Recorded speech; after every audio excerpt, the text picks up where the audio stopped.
Good evening, gentle lads and girls. Fuck me. 'Tis the season for creeping here on the channel. A month dedicated to the worst mankind has to offer. A month of terror, nightmares, and creatures of the night. No, not horrors. Monsters! I thought we could take a look at a couple games in my backlog in a new series I'm calling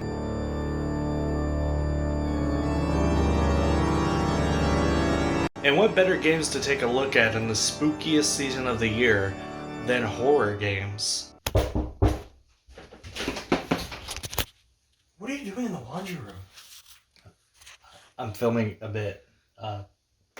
It was darkest in here. What? Why? Get out.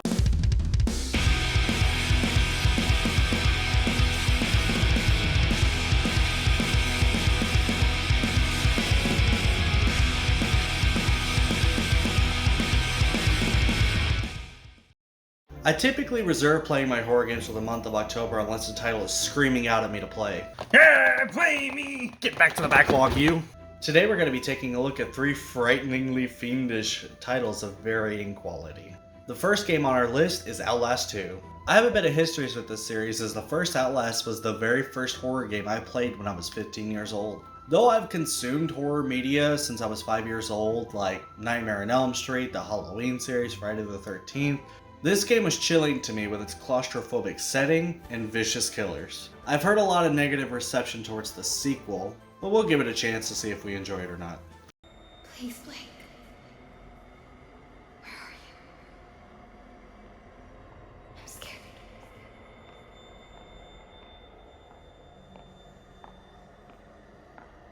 He's coming. He's here! Ah! Get away! Ah! Jesus, Blake, are you really sleeping? I'm awake. Though I enjoyed my time with the original Outlast with its unique environments, mechanics, and horrifying enemies, Outlast 2 feels lackluster. It feels like it took all the praise it had received from the first game and took only the superficial elements of that game and combined it with an edgy 14-year-old's composition notebook. Fuck! Help me! Blake! The story is insane, with 2 branching stories that overlap at multiple points in the game. The first over the top, it follows Lynn and Blake Langerman, who fly over a remote area to cover a news story when their helicopter crashes.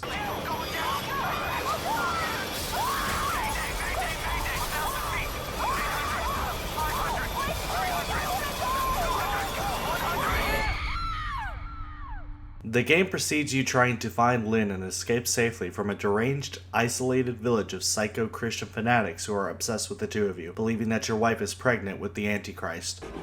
I've watched my father fuck your God to death. As you explore several areas of the dilapidated village, such as the chapel and mine. The game is split up into 6 chapters, each named after a different book of the Bible. The second part of the story is focused on you traveling through your trauma and guilt as you frequently and aggravatingly travel back to your old Catholic school, where you chase after a friend named Jessica, who you later discovered had killed herself due to the horrific abuse inflicted on her by one of her school teachers. The game really knows how to make you feel uncomfortable, with so much violent and grotesque imagery that it could fit onto the death metal album cover. However, the scares this game has to deliver feels cheap more often than not, relying heavily on jump scares in most situations. Ah! There were very few times I genuinely felt tense roaming through an area. Most of the time, I was just annoyed knowing I would have to restart it all over again if I died. The level design is clunky and cluttered, with every winding path filled with objects to stop you in your tracks. This can lead to great claustrophobic moments that were utilized greatly in the first game, but in this one it leads to further frustration though, with the poor geometry causing me to snag on every twig and rock in the way, leading to some unfair deaths. Fucking idiot. Get up there! God! Okay. Cool, we're fine. The only kudos I could give the game is just how visually stunning this is. The game came out in 2017, but it's still quite the stunner with brilliant and dynamic lighting that drastically changes the environment. The atmosphere of the game is haunting with its overwhelmingly dark environments, where something could be lurking in every shadow. It also utilizes its mechanics to great effect, with an example being once during the game I was in a pitch black area. I couldn't see anything around me, even with my UV light, so I had to use the camera's microphone booster in order to direct my way through the lingering darkness. Now the light has gone away. Savior, listen while I pray, begging thee to watch and keep, and send me quietly to sleep. Watchful Savior, wash away all I've been wrong today. Help me every day to be gentle, gentle, more like thee. All in all, however, it was a mediocre experience, devoid of any real substance, like a roll of stale bread at a small town steakhouse.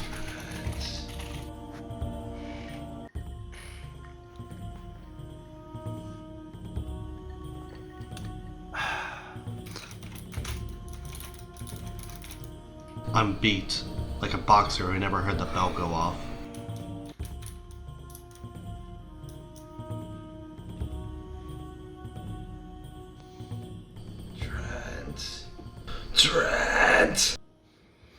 Trent! I'm up, what is it? You have to play Alan Wake. Alan Wake! Remastered. I love Remedy as a developer, responsible for many of my favorite titles from several generations of consoles, such as the Max Payne series or Control. I was excited to play this once I found out they were the developers behind it. However, I held off on playing it once they announced that the 9th Gen Remaster, with revamped visuals, lighting, and fidelity with buttery smooth 4K 60 FPS. Ah, just how I love my creepy, dimly lit horror games. With ray tracing!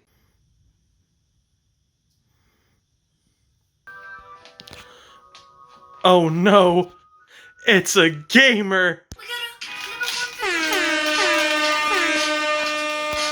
Stupid. Let's get this game in. But first... Get out, you!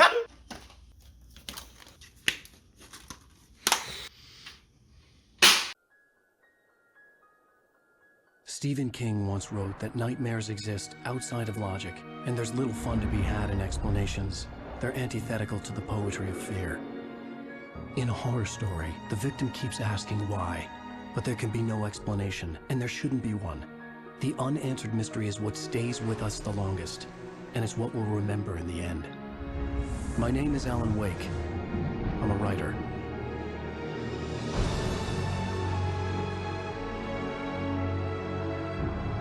You play as the titular Alan Wake, a jaded famous author who takes a vacation in a small town called Bright Falls. But I prefer Gravity Falls. After settling into their cabin, chaos ensues when your wife suddenly goes missing and you awake from a car crash, haunted by visions you can't quite make out and shadow monsters that threaten you, lurking in every corner. You escape the dimly lit forest to stumble across a gas station and call the police, only to find out the cabin on Cauldron Lake you previously called your home away from home was gone for over 40 years. Please, I can take you there, okay? You look like you've taken a pretty bad knock to the head. Thus, the tangled web begins as you face the many delusions the darkness has prepared for you in its weaving, multi-level storytelling, utilizing your own manuscript, television segments, and radio broadcasts. If I were to sit down and try to explain just the story alone, it would take me well over an hour, and better YouTubers have done so already. So to give a TLCR, that's too long, can't read. The Alabama educational system has failed me. You get a strange phone call and find out your wife is kidnapped, and you leave the police station with the help of your agent Barry. You then get a clue from a girl named Rose, who you meet at the diner and is your #1 fan, but she's also being controlled by the darkness and drugs you, and you awake to a chase sequence as FBI agent Nightingale hunts you down, deluded by the darkness as well. You make your way to the mine to go meet the kidnapper, only to find out he's not a kidnapper and is just trying to extort you for the manuscript, which crazy old darkness herself, Barbara Jagger, absconds him for and kills him. You awake in a clinic where Dr. Hartman tries to fool you into believing you're having a psychotic break, but finds out he's working with the darkness, so you escape during a riot with your manager Barry. Don't worry, your cutout is fine. The two of you go to a barn to find the key to solving the mystery, a woman named Cynthia Weaver. You get arrested and escape with the sheriff to meet Cynthia, where she reveals to you the history behind the Darkness with Thomas Zane, a previous writer used by the Darkness, and Barbara Jagger, the Darkness. You find the key to solving everything in a story piece you wrote yourself, a clicker from your childhood that you used to defeat Barbara Jagger and to save your wife. You write an ending that helps her survive her fall in the lake, but condemns you to her fate, trapping you in the darkness. It's not a lake. It's an ocean. Alan, wake up. Keep in mind, that was the shortest I could summarize it.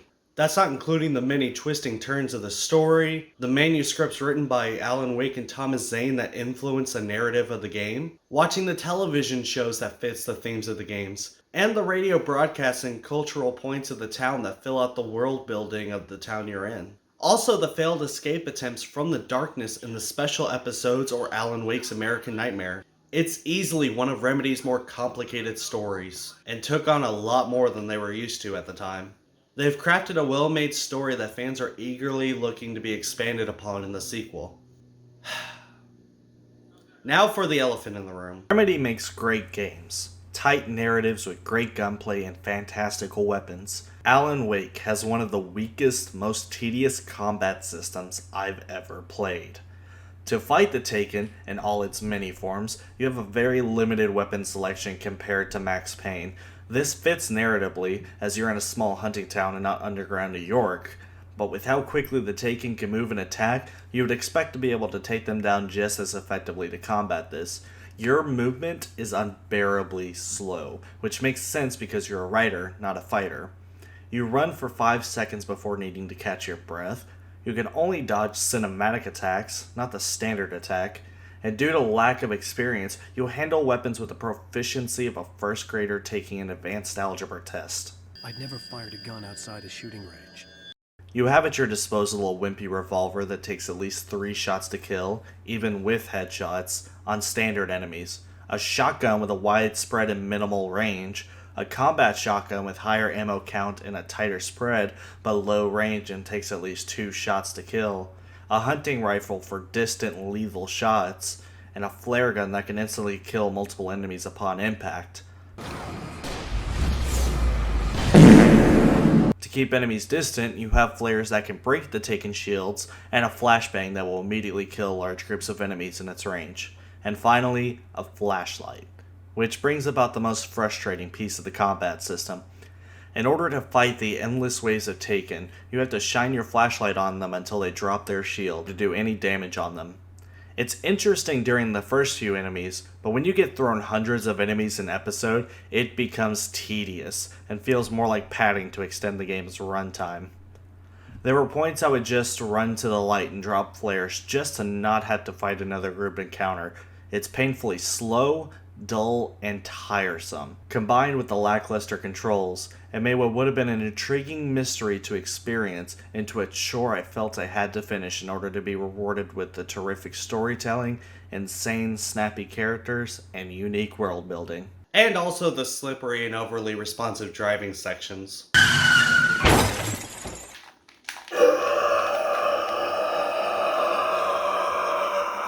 What the hell is that noise?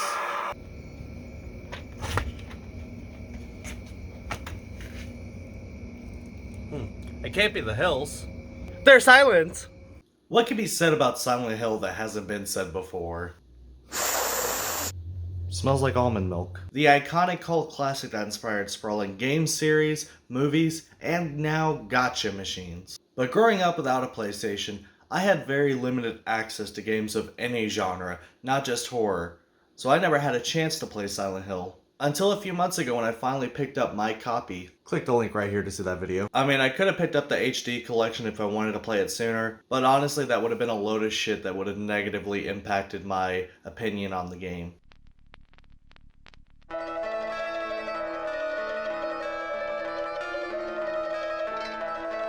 You play as Harry Sherlock Holmes Mason. Let me ask you, have you seen a little girl around here? Short, black hair. You take your daughter on a vacation road trip when you stumble across a small resort town called Silent Hill. not the radiator. You come across a girl while driving and crash, only to awake inside the town with your daughter missing. You rush into the oppressing fog, chasing after what you think is your daughter, only to come across the horrific image of a decaying corpse with barbed wire strapping him to a fence.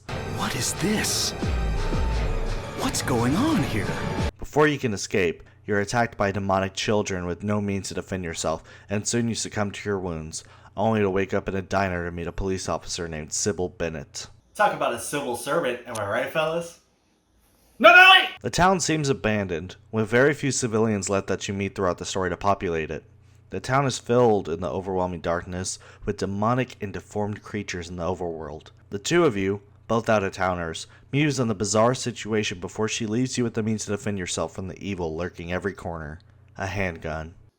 Demonic possession? No thanks, I got that motherfucking tool on me. You venture out in the world, uncovering clues to lead you to finding your daughter. In the wake of this, you uncover a disturbing plot involving demonic possession, drugs, and alternate worlds.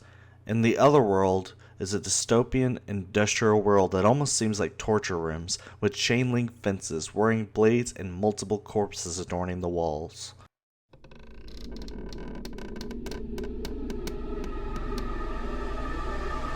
After evading the demonic children overtaking the school, you escape to hear church bells ringing. Upon investigation, you meet a crazy woman named Dahlia Gillespie, who gives you cryptic messages but alludes to your daughter being at the hospital. So you set out to the hospital, only to discover the hellish landscape overtake once again as zombie nurses and doctors take over. You meet an amnesiac nurse named Lisa Garland, and an emotionally detached doctor named Dr. Michael Kaufman. In exploring the hospital, you come across Dahlia where she clues you in on visiting the antique store, where you find out there's a cult altar behind the shop, and about the mark of Samael being marked across the town. You fall into a bout of unconsciousness to awaken in the Otherworld hospital again, and you almost believe you're caught in a nightmare after the car crash. Only half right, you are in a nightmare, but it's real. You were having a bad dream. Was I?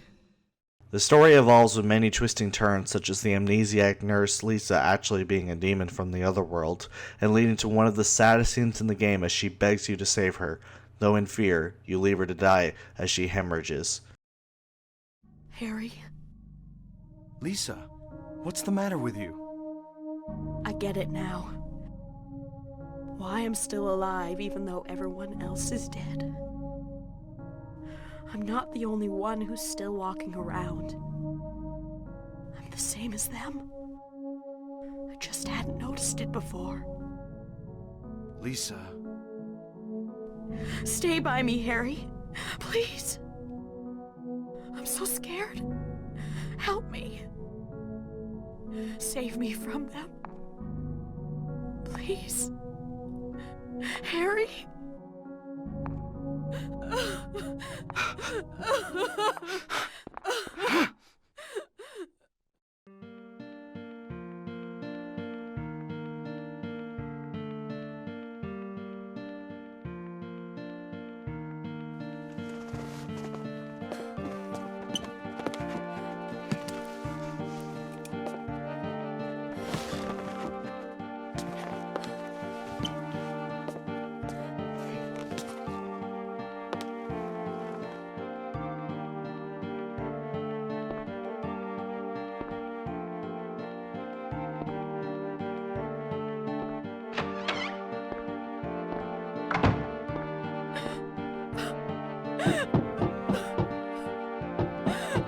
Lisa.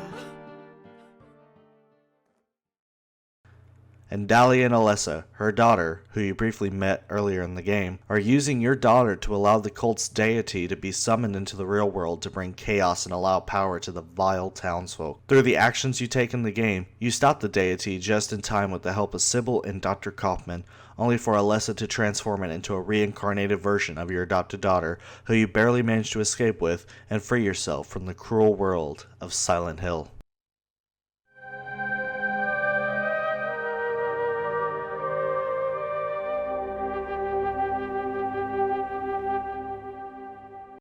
The game's plot can be pretty dense and really requires further inspection, as the world building the game has can be easily missed in the rush to survive from the harsh creatures hunting your every move.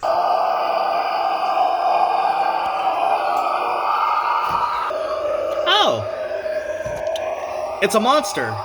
The game utilizes a radio to help alert the player to any roaming monsters in your area, which is really helpful since your field of view settings are set to 1.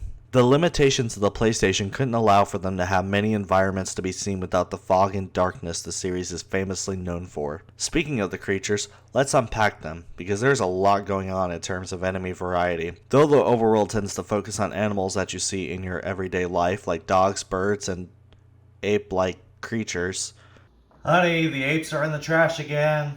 But even in the claustrophobic school, hospital, and sewers, you have new enemies being thrown at you, with demonic children, nurses, doctors, and ninja turtles.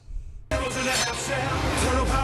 the bosses in the game fit with the demonic possession of creature tropes they have going, with bosses such as a giant lizard, larva, and moth. As you get towards the end game, you even fight Sybil, or you can save her, which affects the ending of the game and the final boss. Does he have a name? Incubus. I'm gonna call him Dave. Dave is a giant demonic entity that flies over you and shoots lightning at you. None of the bosses or enemies are particularly hard, as you can dispatch them quite easily with the help of your weapons. Though sparse, you have a few options for disposing your foes. A handy handgun, a volatile shotgun, and a devastating hunting rifle. You also have melee weapons, but they're laughable in comparison to your guns, as you're never sparse for ammo. You have a knife, a steel pipe, and an axe to work with. What really works and sells this game is how oppressive and bleak it is. The utilization of fog and darkness works so brilliantly with the themes of the game, and the audio work is phenomenal. It's so silent that when any sound is made, it's jarring and stands out immediately. The ambience, the atmosphere, the setting. There's no wonder why this game became such a classic and staple series for the horror genre almost immediately. Though the dated presentation leaves you to desire more. Like a full-fledged remake, Konami, you bastards, give up this IP if you won't use it. The game still holds up as one of the best, if not the best horror game from the 5th generation.